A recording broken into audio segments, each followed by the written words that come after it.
Team India West Indies ನ beet ಮಾಡ್ತಾರೆ, ಅದ್ರಲ್ಲಿ ಯಾವ್ದು ಡೌಟೇ ಇರ್ಲಿಲ್ಲ. ಬಟ್ ಯಾವ ತರ ಬೀಟ್ ಮಾಡ್ತಾರೆ ಅನ್ನೋದೇ ಇದ್ದಿತ್ತು. ಅಂದ್ರೆ ಫಸ್ಟ್ ಟೆಸ್ಟ್ ಎಷ್ಟು ಈಸಿಯಾಗಿ ಕನ್ವಿನ್ಸಿಂಗ್ ಆಗಿ 2.5 days ಅಲ್ಲೇ ಇನ್ನಿಂಗ್ಸ್ ಅಂಡ್ 140 runs ಇಂದ ಬೀಟ್ ಮಾಡಿದೀವಿ. ಬಟ್ ಈ ಟೆಸ್ಟ್ ನೋಡಿ 5ನೇ ದಿನದ ತನಕ ಹೋಗಿದೆ. ಒಂದ್ ಹಂತಕ್ಕೆ ಕ್ರೆಡಿಟ್ ಕೊಡ್ಬೇಕು ನಾವು ವೆಸ್ಟ್ ಇಂಡೀಸ್ ಅವ್ರಿಗೆ. ಅವರು ಯಾವ ತರ ಇಂಪ್ರೂವ್ಡ್ ಕ್ರಿಕೆಟ್ ನ ತೋರಿಸಿದ್ರು ಈ ಪರ್ಟಿಕ್ಯುಲರ್ ಟೆಸ್ಟ್ ಮ್ಯಾಚ್ ಅಲ್ಲಿ. ಬಟ್ ಸಾಕಷ್ಟು ಪ್ರಶ್ನೆಗಳು ಉತ್ಪತ್ತಿ ಆಗಿದೆ ಇಲ್ಲಿ.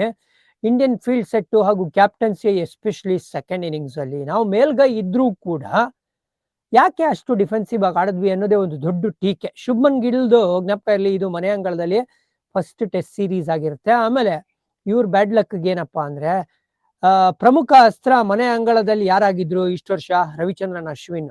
ಆ ವ್ಯಕ್ತಿ ಟೆಸ್ಟ್ ಇಂದ ವಿದಾಯ ಹೇಳಿದ್ಮೇಲೆ ಇದು ಫಸ್ಟ್ ಹೋಮ್ ಟೆಸ್ಟ್ ಸೀರೀಸ್ ಆಗಿತ್ತು ವಿತೌಟ್ ಅಶ್ವಿನ್. ಸೊ ಯಾವ ತರ ಟೀಮ್ ಇಂಡಿಯಾ ರೆಸ್ಪಾಂಡ್ ಮಾಡ್ತಾರೆ, ಅಶ್ವಿನ್ ಕೆಲಸ ಯಾರು ಮಾಡ್ತಾರೆ ಅನ್ನೋ ಒಂದು ಪ್ರಶ್ನೆ ಇತ್ತು. ಆ ಪ್ರಶ್ನೆಗೆ ಉತ್ತರ ಸಿಕ್ಕಿದ್ಯಾ ಸರ್ ಅಂದ್ರೆ ಇನ್ನ ಕಾದ್ ನೋಡ್ಬೇಕು. ಯಾಕಂದ್ರೆ ವೆಸ್ಟ್ ಇಂಡೀಸ್ ಬೆಂಚ್ ಮಾರ್ಕ್ ಅಲ್ಲ. ಬೇರೆ ಎಲ್ಲ ಸ್ಪಿನ್ನರ್ಗಳು ಇವಾಗ ರವಿಚಂದ್ರನ್ ಅಶ್ವಿನ್ ನಾವು ಮಿಸ್ ಮಾಡ್ಕೊಳ್ತಾ ಇಲ್ಲ, ಅವ್ರ ಸ್ಥಾನನ ತುಂಬಿಟ್ಟಿದ್ದಾರೆ ಅಂತ ಹೇಳುತ್ತೆ.